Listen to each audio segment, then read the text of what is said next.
For Mr. Lee and Alice, in consideration of love and affection. Lawyers, I suppose, were children once. To Kill a Mockingbird represents my sister's effort to depict a way of life that she knew most about. She tried to truthfully describe the atmosphere of the community in which she grew up.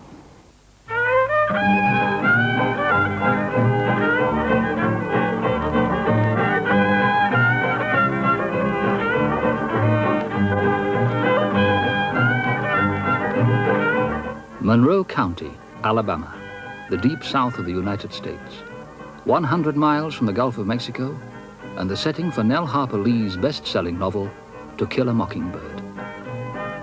It's a land of meandering rivers. Small farms dot the country between pine forests. To Kill a Mockingbird was published in 1960. In the book, Scout, a 6-year-old girl, tells the story. She describes her family and friends in the year she first goes to school. But a shadow falls over small-town life when Scout's father agrees to defend a black man on a charge of rape.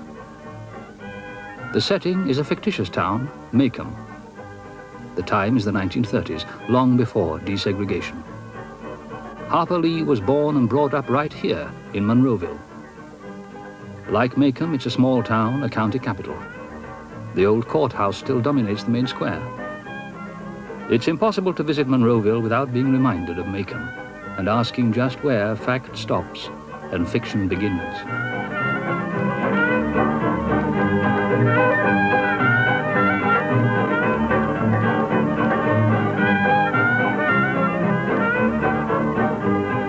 Macomb was an old town, but it was a tired old town when I first knew it.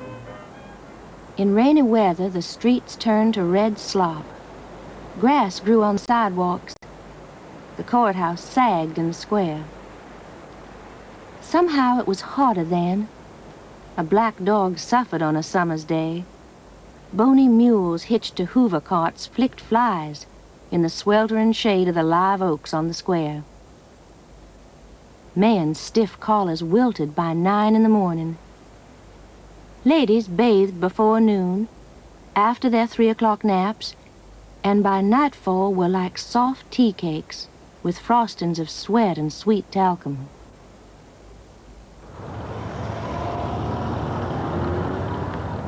Though Monroeville has grown enormously since the 30s, the center of town still retains much of the feel of Macomb. Buildings have come and gone. The house where the Lee family lived has disappeared under a shopping development. The stump of a tree stands in the playground of a local school, marking the spot where children once left messages and objects for each other.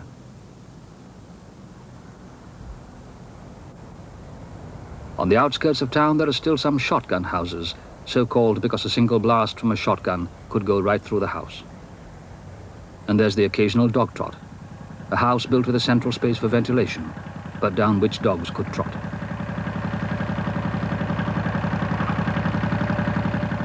The crop here was once cotton, but since the collapse of the market, this farm has raised maize. Cotton was king till the 30s, when a glut forced prices down and left farmers penniless. Monroe County is still farming country, but today it's corn, beef and lumber. In the town square, the old courthouse has been left alongside the new. When the feature film of To Kill a Mockingbird was made, this building was copied and rebuilt on a lot in California. Today it's a museum. Across the square, the old jailhouse has become a library, a memory of that night when Atticus defends Tom Robinson against the lynch mob. And on the corner, the old bank building where Harper Lee's father had his office. Behind the new shop windows, many of the original town stores remain, still owned by the same families. Monroeville looked quite different from what it is today because Monroeville was a much smaller town. In the 30s, I don't believe we had paved streets. We had some paved sidewalks around the square. Of course, we had nothing like the automobile traffic that we have today. The size of the town was about a mile in each direction from the courthouse. And now it's much larger. Of course, the population is much greater too. 1,500 maybe then, and 6,000 or 7,000 now. Well, during the period of the 30s, Monroeville was a sleepy country town, mainly dependent upon agriculture for its livelihood. It was, of course, during the days of the Depression, and we didn't have much money. We didn't require too much money. But we had a good life, and things ran slowly but smoothly. People moved slowly then. They ambled across the square, shuffled in and out of the stores around it, took that time about everything. A day was 24 hours long, but seemed longer. There was no hurry, for there was nowhere to go, nothing to buy, and no money to buy it with. Nothing to see outside the boundaries of Macomb County. But it was a time of vague optimism for some of the people. Macomb County had recently been told that it had nothing to fear but fear itself. Our greatest primary task is to put people to work. So first of all, let me assert my firm belief that the only thing we have to fear is fear itself. That was, times was hard. The crash in 29, the market crash, and everything, people were suffering all over the United States, but especially in the South. And they hadn't really gotten over the Civil War in even those 20 years. But the people managed to get by somehow. They scoured around, and like I said, everybody got them a rabbit dog, and they ran rabbits at night, and they ate rabbits and rabbit stew, fried rabbit, and they farmed, little one-horse farms. Well, I know one thing. Times were real rough then. That was in the midst of the greatest depression that we've ever had in this country. And we were very poor people. My family was always poor. And it was awful hard to make a living back in those days. Economically, the whole area was in great distress. The depression which followed the crash in Wall Street in 1929 was in full force by 1932, the year of Franklin Roosevelt's election. And then, after Roosevelt was elected, the WPA came in, which was a public works program, and most of the men were paid to lean on a shovel, but at least they were paid. But you could pass where a bunch of them were working on a road or building a bridge, and most of them was leaning on the shovel. But they was getting that little bit of money. But I do remember hearing my father speak of the difficult times that the farmers had in those days and times. The banks had difficulties, and of course during the early part of Mr. Roosevelt's administration, he closed all the banks in this country on a temporary basis until confidence could be restored in the country into the banking system. But it was difficult, and many, many banks went under. However, even after the banks reopened, there was a great scarcity of money, and people in this area learned to get by on a sort of barter arrangement. What I have, I will give to you in exchange for services of what you have. I came here as a home supervisor with the Rural Rehabilitation Administration that later became the Farmers Home Administration. This is part of the South, used to be called the hookworm section because we all went barefoot. Now we go barefoot because it's fashionable. But then it was a matter of poverty. And money was very scarce. Cotton was the main crop. And cotton, of course, had gone down to 5 cents a pound, finally went to 4, I believe, and in which case it just didn't pay to raise it. In the meantime, these people needed to eat. We suggested large gardens, we suggested large corn patches so they would be able to feed their chickens, have their own cornbread, and feed the mule that they were getting. We had one of the biggest stockyards here in the early 30s, and people would raise those hogs and take them and sell them, and that gave them their little cash. And then the banks and the stores, the people around here would, what they would call, you'd go in there and you'd charge it until you gathered your crop, until you picked your cotton, sold your cotton, and then you went and paid up your debts.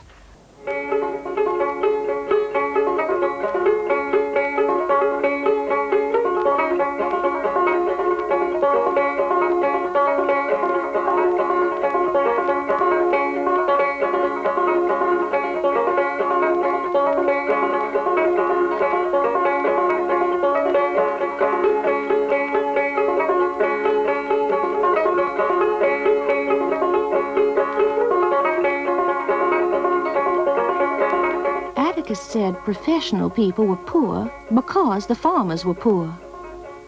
As Macomb County was farm country, nickels and dimes were hard to come by for doctors and dentists and lawyers. Entailment was only a part of Mr. Cunningham's vexations. The acres not entailed were mortgaged to the hilt, and the little cash he made went to interest.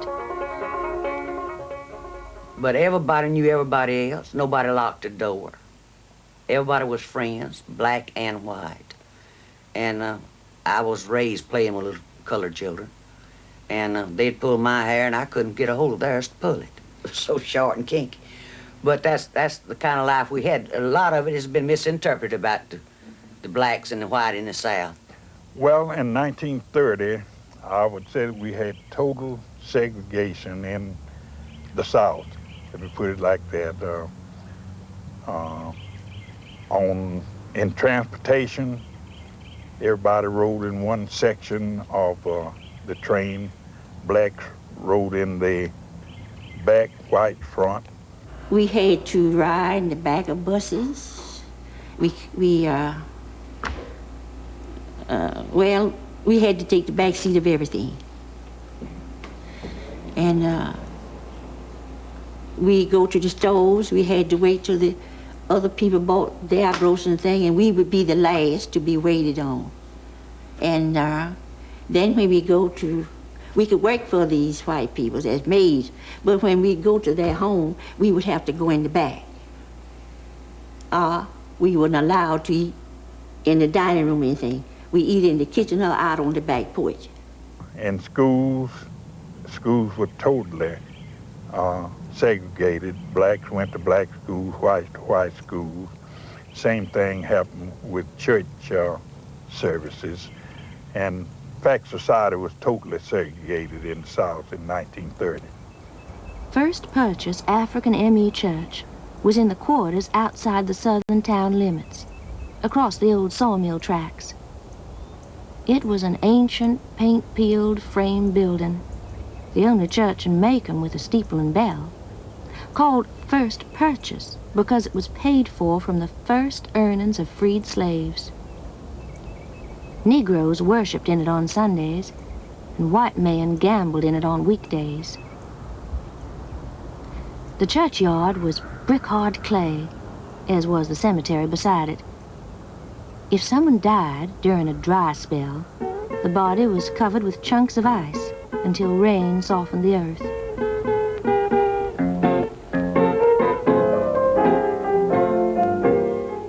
When you're down in trouble, and your troubles to the Lord above. When you're down and in trouble, tell your troubles to the Lord above. As you never will be happy until you find the one you love. Unfortunately, we could not serve the black race at the soda fountain. So when they wanted to buy ice cream, we had to serve them at the, they came into the door and we had to serve them ice cream at the door. We could not, they could not come in and sit at the fountain like the white people. Deep down in our hearts, we had always resented it because it posed a problem for us. I mean, we wanted to go to, say, eating places. We wanted to use public restrooms.